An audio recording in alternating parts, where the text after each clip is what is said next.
August 25, 2001, 11:47 p.m., Abbott Northwestern Hospital, Minneapolis, Minnesota.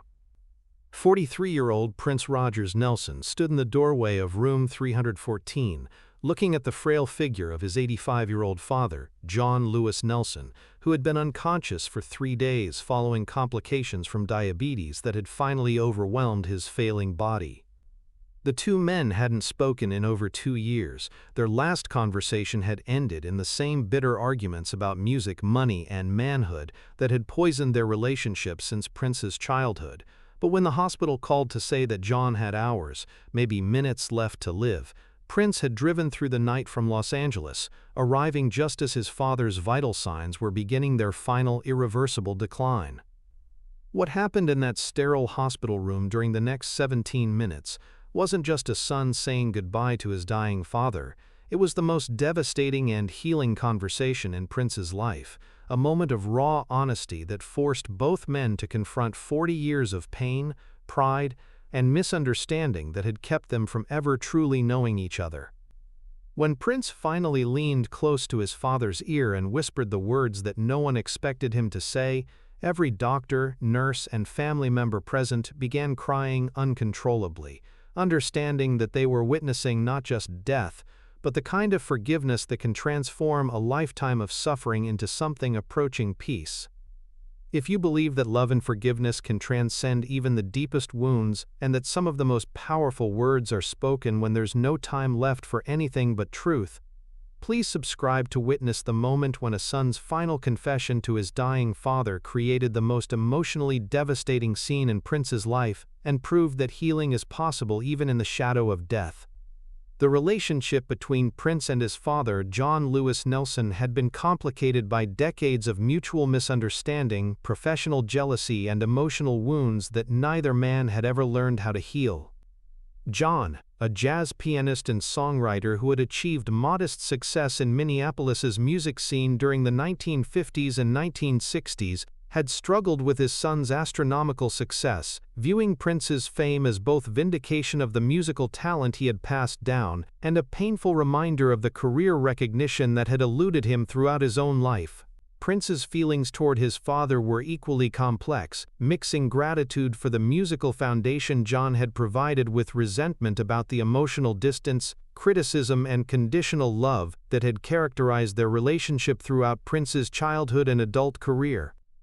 John had been absent during crucial periods of Prince's youth, struggling with addiction issues and personal demons, while Prince learned to navigate both adolescence and the early stages of his music career without consistent paternal guidance or emotional support. The wounds between them had deepened as Prince achieved greater commercial success and cultural influence. John had publicly criticized some of Prince's music as too commercial or not real music, comments that reflected his own frustration with an industry that had never rewarded his artistic efforts as generously as it had embraced his son's innovations. These criticisms, delivered both privately and in occasional interviews, had created a cycle of hurt feelings and defensive responses that made authentic communication increasingly impossible. The estrangement that had kept them apart for 2 years had begun with a particularly painful disagreement about Prince's business decisions following his legal battles with Warner Brothers. John had believed that Prince's fight for artistic independence was foolish and financially destructive, arguing that successful artists should accept the industry's limitations rather than fighting systems that had made them wealthy and famous. Prince had seen his father's criticism as another example of the lack of understanding and support that had defined their relationship since childhood.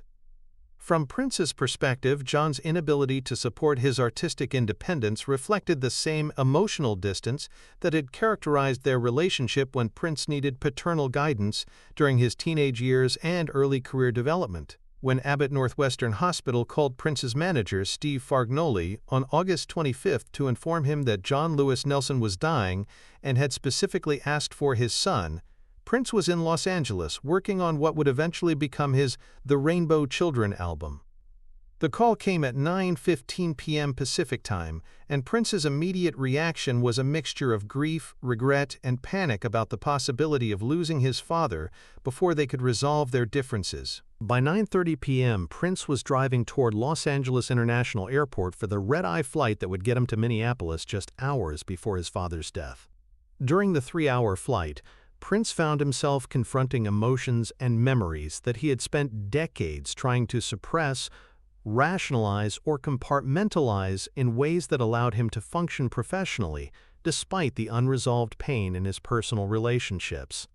The prospect of losing his father before they had achieved any kind of reconciliation forced Prince to acknowledge how much of his own artistic drive had been motivated by a desperate desire to earn John's approval, and how much of his famous emotional distance from others reflected patterns he had learned from his father's own inability to express vulnerability, unconditional love, or authentic emotional connection.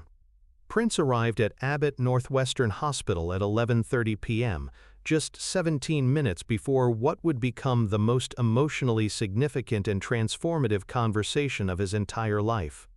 The medical staff, recognizing Prince despite his obvious exhaustion and emotional distress, quietly directed him to room 314, where his father lay unconscious, surrounded by the monitoring equipment and life support systems that were tracking his failing vital signs during his final hours.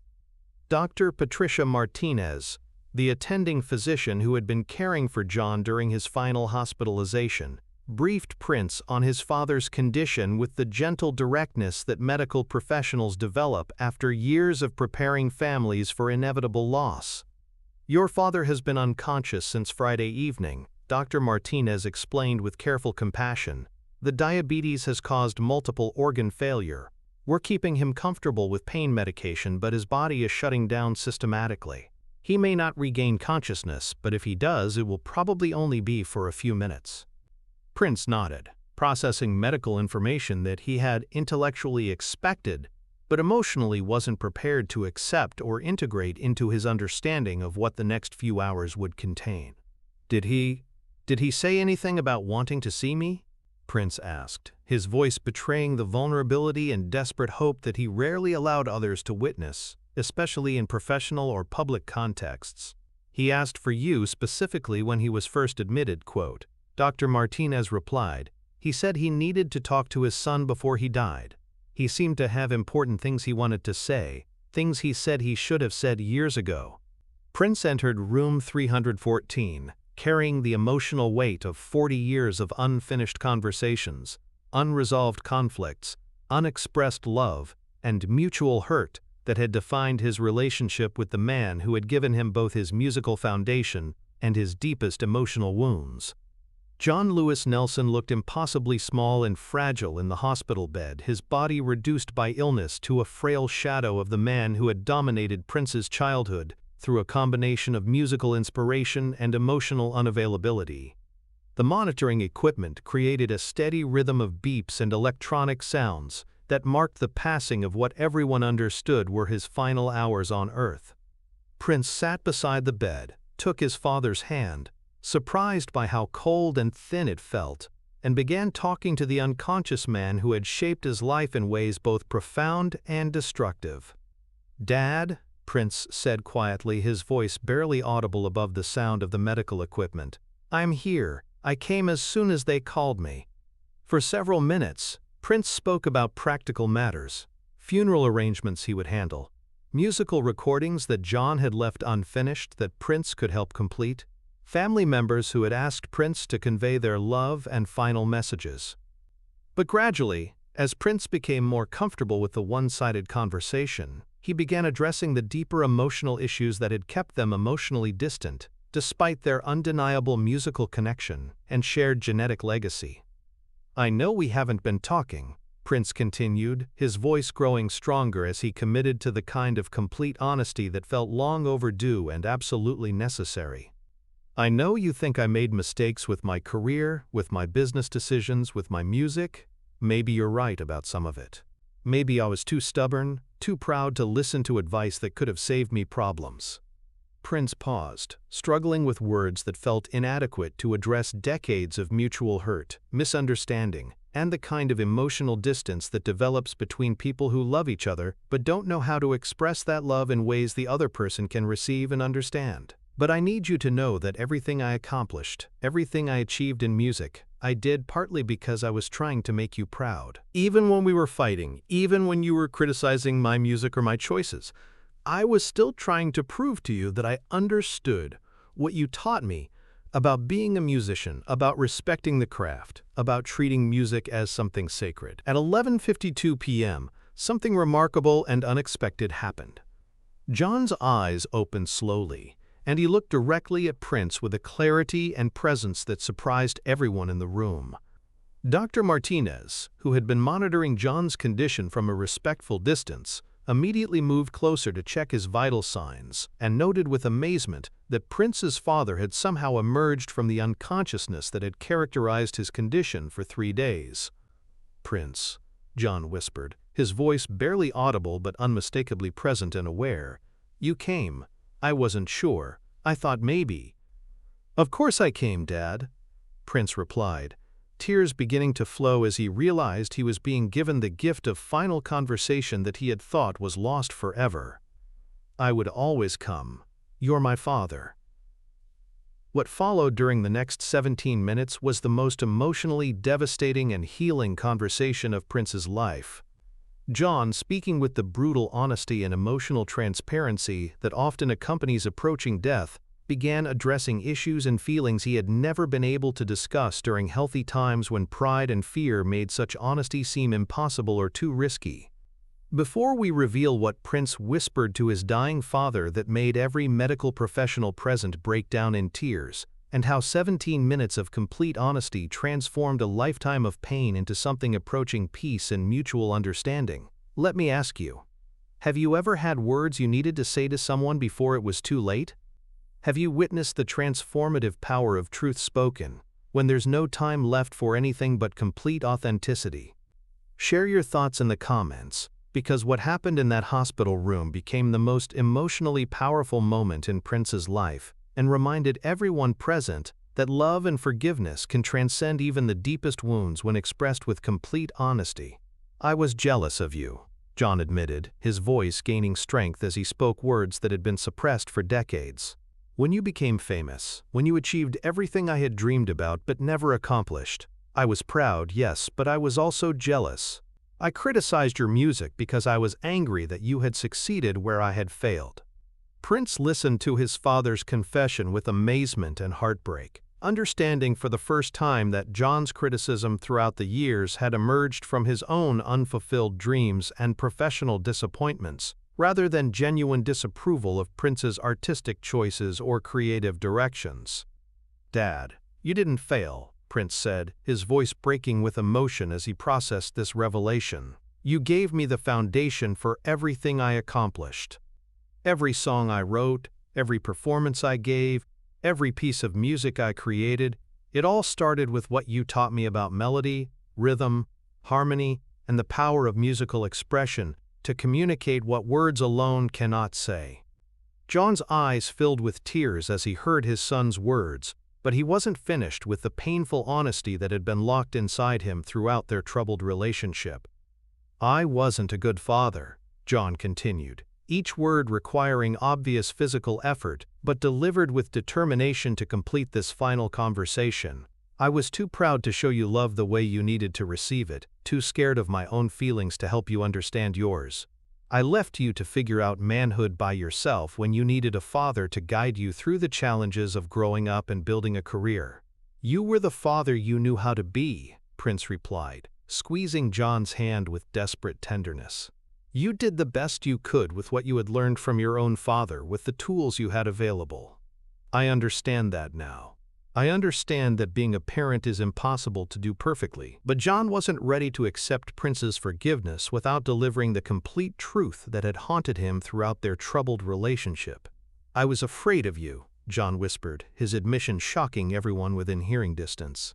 "You were so talented, so confident, so capable of achieving things I had only dreamed about. From the time you were a teenager, I knew you would surpass anything I had accomplished, and instead of celebrating that, instead of supporting you, I resented it."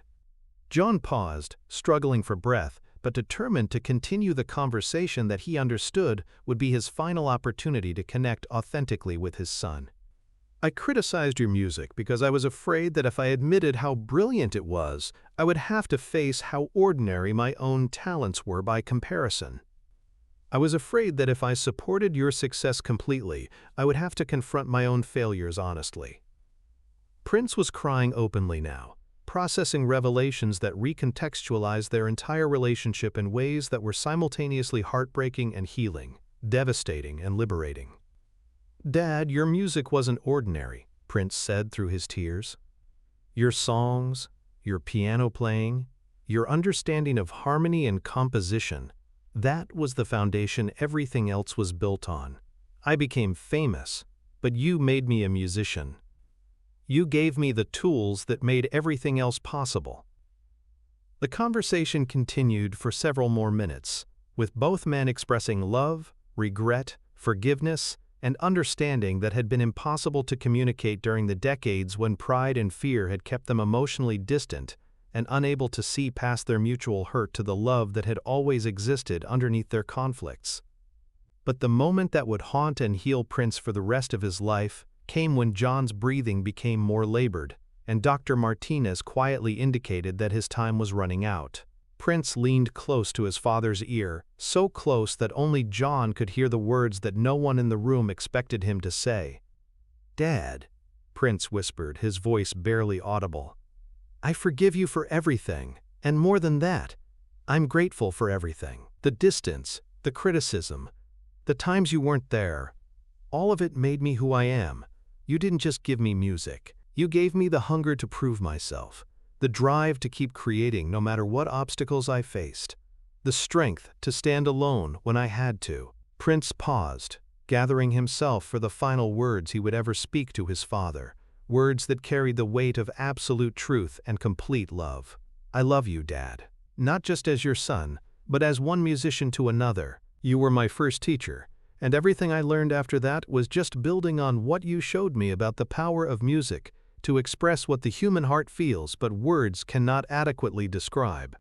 John's eyes widened as he heard Prince's whispered confession, and for the first time in decades, his face showed the kind of complete peace that comes from receiving exactly the words that a soul needs to hear before departing this world. "I love you too, son," John whispered back, his voice barely audible but carrying more emotional weight than any words he had ever spoken in his entire life. "I'm proud of you. I'm proud of the man you became, the musician you became, the person you became despite my failures as your father." John's final words to Prince were delivered with his last conscious breath. "Take care of the music, Prince. Keep playing, keep creating. The music is bigger than both of us, and it will live long after we're both gone." John Lewis Nelson died at 12:09 a.m. on August 26, 2001. Holding his son's hand and surrounded by family members and medical staff who had been moved to tears by witnessing the most emotionally powerful reconciliation any of them had ever seen.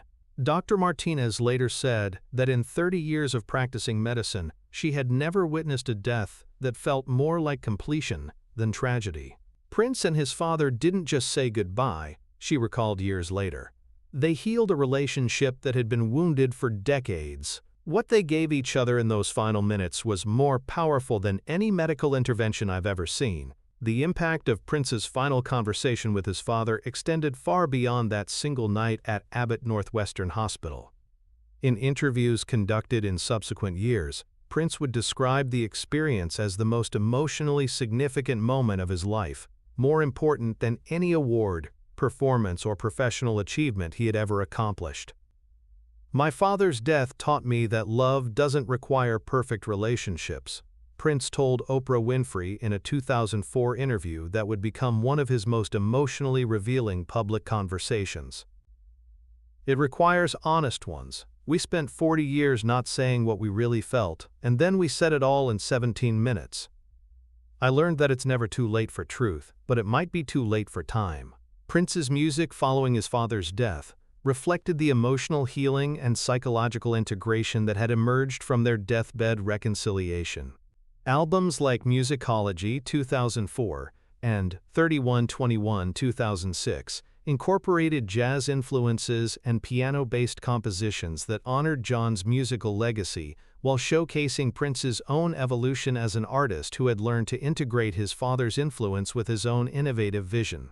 When Prince died in 2016, he was buried next to his father at Lakewood Cemetery in Minneapolis. The inscription on Prince's headstone includes a line from one of John's original compositions: "The music lives forever, even when the musicians must go home." The hospital room where Prince and John had their final conversation is now part of Abbott Northwestern's palliative care wing, with a small memorial plaque that reads, August 25 to 26, 2001, where love proved stronger than time and forgiveness made peace possible even in the shadow of death.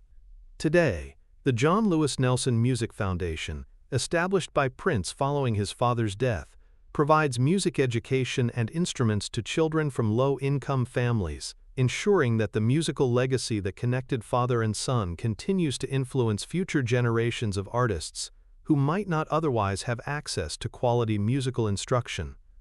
Prince Rogers Nelson discovered that the most powerful words are often the ones we're most afraid to say, and that healing is possible even when it seems too late, if we're willing to embrace truth and forgiveness in the moments when they matter most.